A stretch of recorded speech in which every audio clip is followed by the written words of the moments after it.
Okay guys, let's not even waste our time making the intro. I'll do the intro last. Okay, because I want to make this exactly 15 minutes. Let's just get past this. Please, get past this. SpongeBob SquarePants is a funny show of nautical puns, annoyingly high-pitched laughter, and rape jokes. In the episode Gary Takes a Bath, SpongeBob and his pet snail Gary are imagining themselves as pirates looking for treasure. SpongeBob finds some bars of soap and pretends that they're gold doubloons. As he hands them over to Gary, he says, "Don't drop them," and gives a cautionary wink. To kids, this just seems like an innocent warning about losing imaginary gold. But this is, in fact, a reference to prison rape. As the legend goes, if one were to drop soap in a prison's community shower, they would have to bend over to retrieve it, while allowing another inmate to, well, you know. This episode was banned in the UK and Australia on 3 separate occasions because of the off-color comedy. Some people will give kudos to the writer for slipping in these kinds of jokes, but I just find it disturbing. Actually, I don't know if this myth is true. I've been to jail one time. The longest was ever like 2 months. It was 2 months. What? I think the difference between jail and prison is prison you do have community showers, but in jail we had separate showers. So I'm pretty sure people were getting sexually extracurricular in there though. Yeah. Of the 2001 animated hit Shrek was Lord Farquaad, whose name was purposely made to sound like Farquaad. There's a scene where the little Farquaad was sitting upright and naked in his bed while drinking an alcoholic beverage. He then demands that the magic mirror show him a picture of Princess Fiona. With an apprehensive grimace, the mirror pulls up a photo of the princess. As Farquaad says, perfect. A very subtle movement can be seen underneath the sheets where his crotch is located. Realizing he's getting a little too excited, he quickly pulls up the bed sheets to cover up his growing erection. There's no doubt about it, there's definitely some movement under those sheets. He then looks back at the mirror, embarrassed. Visible erections in a kid's movie? What a little prick. Yo! Frozen? I don't know what's wrong with Frozen. Kids across the world singing Let It Go. And had parents clamoring to the toy stores looking for that latest Elsa doll. But there's a part in that movie that has adults snickering to themselves as the kids looked on in confusion. When Anna's talking to Kristoff about the man she married on a whim, he's rightfully skeptical about her knowledge of her newfound fiancé. So he rattles off a bunch of questions to quiz him. After asking about his eyes and last name, he then slyly inquires about his foot size. Anna quickly replies, "Foot size doesn't matter," and looks off to the side, scoffing at the idea. Asking about a man's foot size alludes to the size of a man's penis. When Anna replies size doesn't matter, the young princess is either extremely naive, or she's implying that it's not the size of the boat, it's the motion in the ocean. What? Of all the entries on the list, this one is the most blatant example of sneaking sex. Jay! Bye-bye. So guys, my sister turned off the TV. Traveled the world on the back of an albatross, trying to rescue an orphan girl from the middle of the devil's body. Wow, what a charming and enduring story of heroism. Well, it would be if the production team didn't intentionally put a picture of a bare-chested lady right in the movie. As the mice were flying on the back of a bird strapped inside of a sardine can, in the background there is a totally topless woman standing in the window.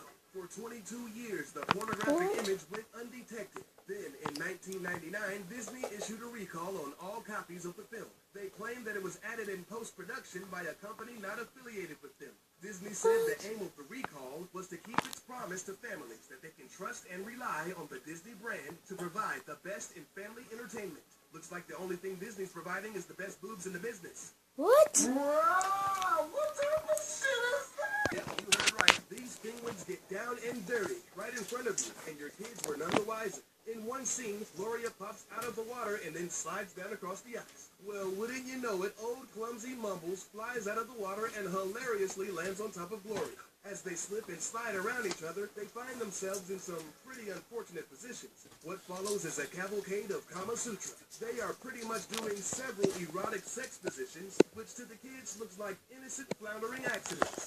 I'm not sure how 2 penguins in the 69 position and then into the doggy style got approved for a PG rating. Erotic sex Isaac. Penguins tapping their little toes and practicing their sex positions.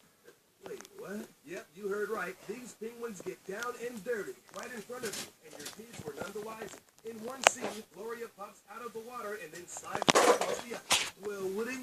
old clumsy Mumbles flies out of the water and hilariously lands on top of Glory.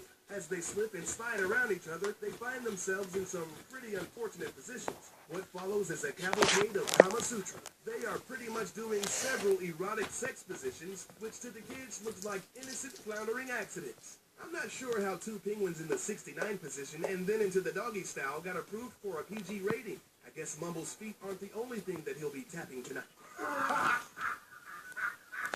Bye. Bye. Between the mid to late 90s, Steven Spielberg was the executive producer. It was a huge hit with the kids as well as adults, garnering about 1 million viewers every week.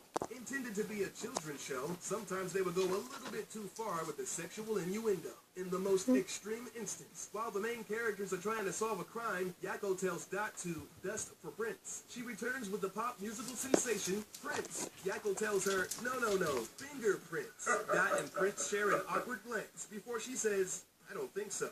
The joke is that she misheard the instructions as fingerprints. This naughty double entendre was never retold or edited out. Even the creators of the show don't know how it managed to get past the censor. I have no idea how. Chow Chicken, I love that show. Not good. They don't hide their sexual jokes. All of their Series on the Cartoon Network from 1997 to 99. It featured anthropomorphic animals, humanoid figures that ate with their feet, and a naked red dude that was literally the cartoon embodiment of Satan. Needless to say, this show had a lot going on, but when they aired the episode Buffalo Gals, the proverbial crap hit the fan. A bunch of manly-looking women storm into the house.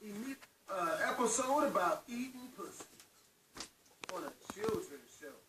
I think this actually aired too. This was, I told you, they wasn't about, they did not beat around the bush on this show, man. It was about that life. Knees and start chewing on the floor. The mother then explains that they are the Buffalo Gals, a motorcycle riding gang that randomly bursts into people's homes and chews on their carpet. The term carpet muncher is a derogatory slang for lesbians, referencing the act of gay oral sex.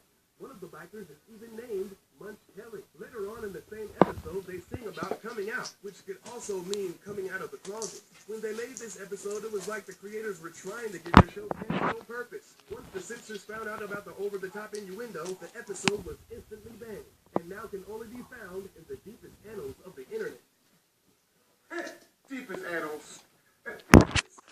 Zipped off to the titular Island Nation. In the movie, two of the main characters, Alex the lion and Marty the zebra, reunite on the beach. Alex is very angry about the entire situation and begins to chase Marty.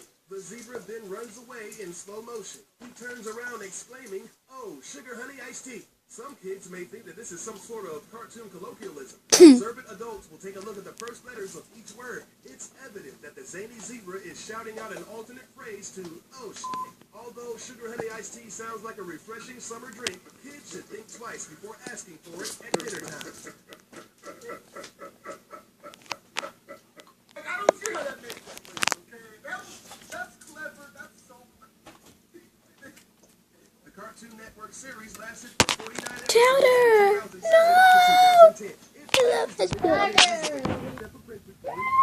And his daily exploits under the ever-advertising culinary company, Mom Dao.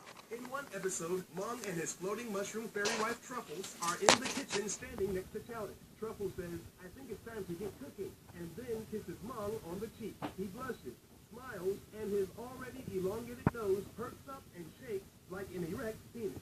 They walk off into another room, presumably to have sex, while Chowder says, "Hey guys, where you going? The kitchen is in here." Seeing as how the age demographic of the show was 7 to 12, curious kids were more than likely asking their parents why they left the kitchen to go cook. Nickelodeon cartoons in the 90s were totally awesome. Rocco's Modern Life, Doug, and no, not Rugrats! Rugrats? I don't even know what that is. When I was a kid. King of ratings was undoubtedly Rugrats. The day-to-day adventures of Tommy, Chucky, Phil, Lil, and Angelica kept kids from ages 2 to 11 coming back each week. Every now and then, they would throw a couple of adult jokes in there that flew way over the young viewers' heads. In one episode, the Rugrats' grandpa rents some movies from the local video store. 2 of the tapes are age-appropriate films starring the kids' favorite dinosaur, Reptar.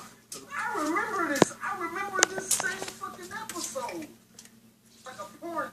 Little Giggle then says, that's for after you go to bed. The film is obviously a porno. So needless to say, once Tommy and Chucky are lonely space fixes, Grandpa gives out a little giggle and then says, that's for after you go to bed.